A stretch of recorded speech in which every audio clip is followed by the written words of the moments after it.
Hi there, I'm Dina, and this is Everything I Ate Today, welcoming in the abundant autumn season with beautiful, colorful, nourishing meals, fueling my body and keeping me satisfied while not taking a lot of time or effort. So if you like this kind of content, make sure to like the video, comment and let me know what you think, and subscribe to the channel if you haven't already. So to start this day today, I am starting with a beautiful juice that is full of autumn goodness. I like to call this a harvest juice. So I have a mix of fruit and vegetables here. I have carrots, oranges, orange bell pepper, the last of the cucumber, and the last of my tomatoes from the garden, as well as some beets and ginger. This turns out to be just a sweet and savory juice that is so satisfying and a great way to warm up the body in the morning and give you lots of good nourishing vitamins and minerals. And after my juice, I enjoyed a walk with my walking partner here, Rocco. Such a beautiful morning, and while Bo Biscuit enjoyed some hummingbird watching, I filled the feeders and took care of some gardening tasks. It's always sad the end of the season to see these little guys go. I enjoy them so much. So after my chores were done, it was time to move on to a nourishing breakfast, which was this absolutely delicious cashew cardamom pudding, which I started by just adding some water to some pre-soaked cashews, along with my spices, which were cardamom, cinnamon, and salt, and 1 scoop of vanilla protein powder. If you don't want to use protein powder, you could certainly just substitute the water for a good plant milk. And I'm adding my super seed mixture here, which is hemp, chia, and flax, and I just set that aside and let it set up for about 15 minutes before adding some fresh blueberries, raw pumpkin seeds, and some cinnamon.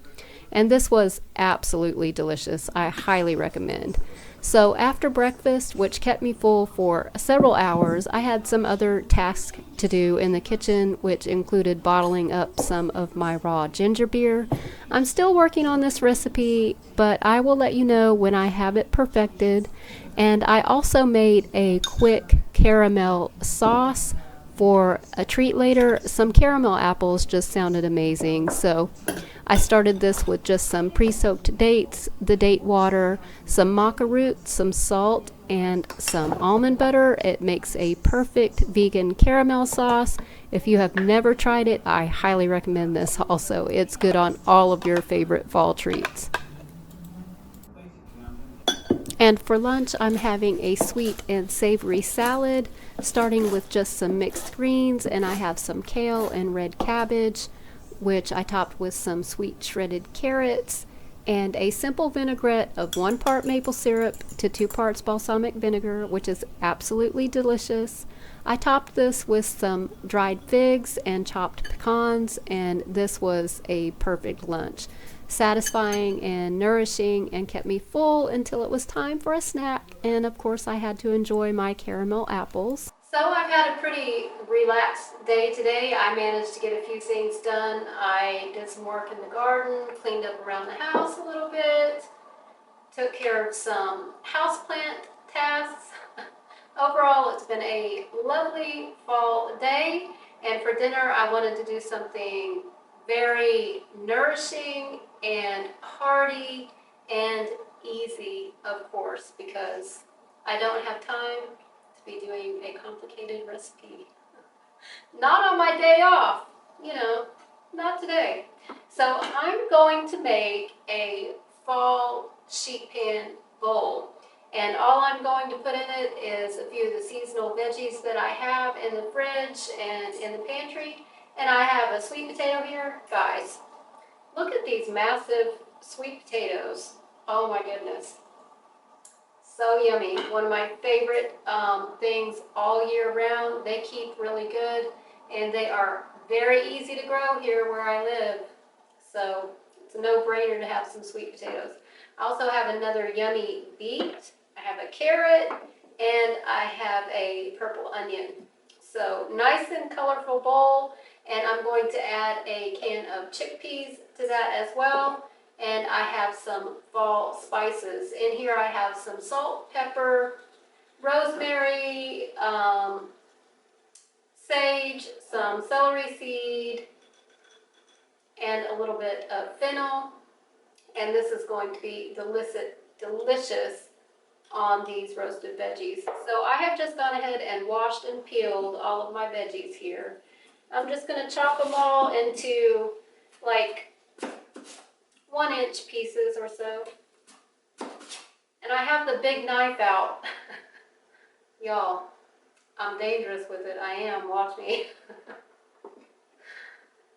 But it makes chopping big things like sweet potatoes and pumpkins and squash a little bit easier. So as long as I don't chop my finger off.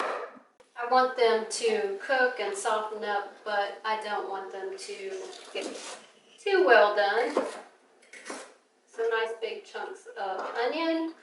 And I might need a bigger bowl. I thought this was a big enough bowl to fit all of this in, but I underestimated that sweet potato.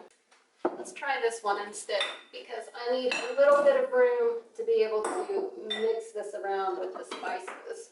Ooh, that onion. She's a strong one.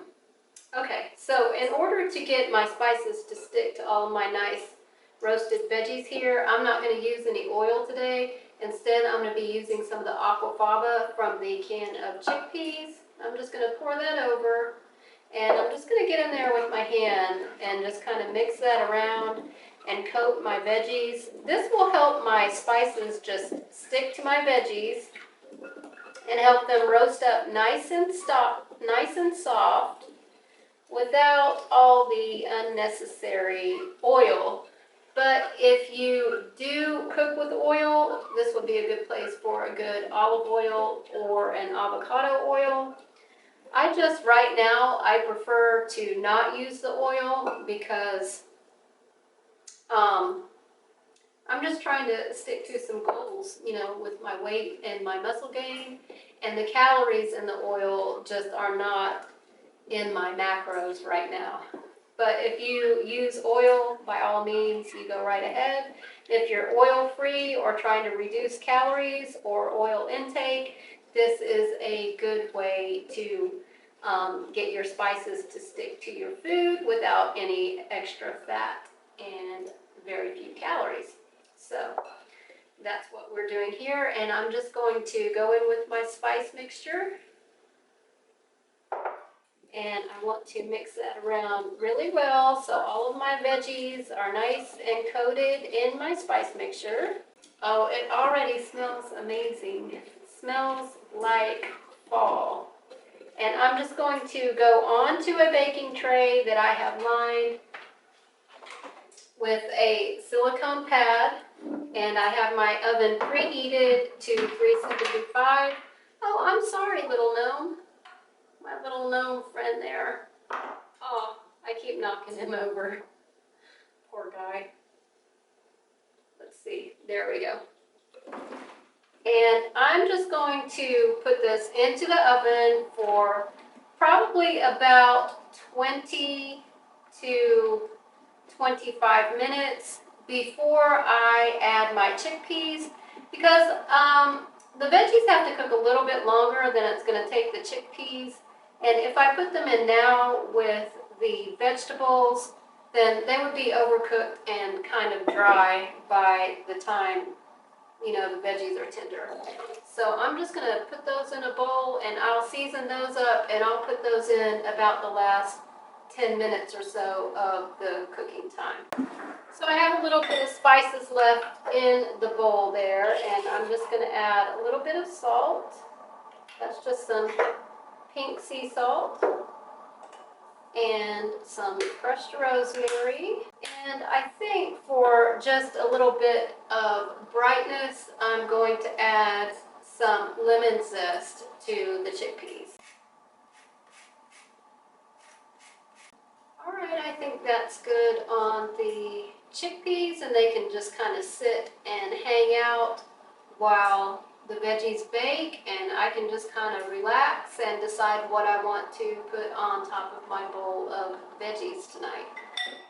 So while my veggies finished cooking, Rock and I went for a nice walk. It's not quite sweater weather here yet, but still very nice out tonight. So my veggies are all done and they look so good. This is going to be such a good, hearty, satisfying meal, full of beautiful colors. I would put some parsley on here,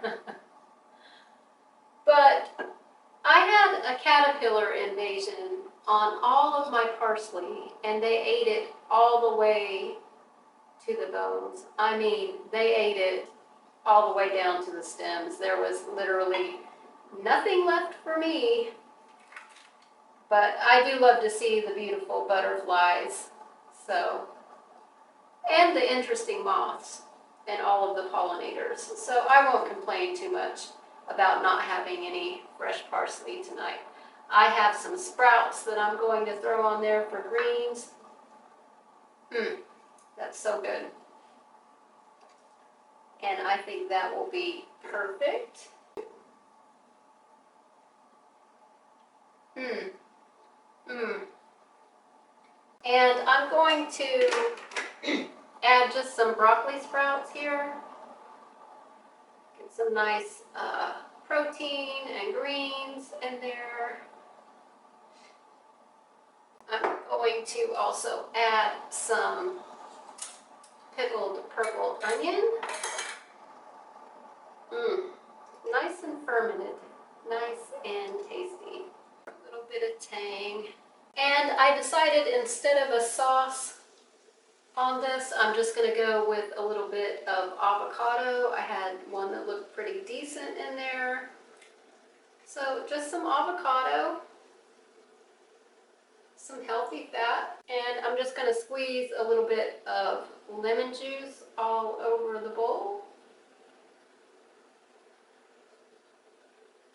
especially on that avocado and my greens, and just all over.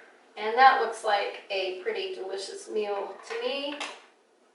A good way to end a day of yummy fall food that didn't take a lot of time, a lot of ingredients, or a lot of effort. So I hope you guys enjoyed the video today. I hope you got some ideas and some inspiration. Let me know what you think in the comments, and I will see you in the next video. Bye!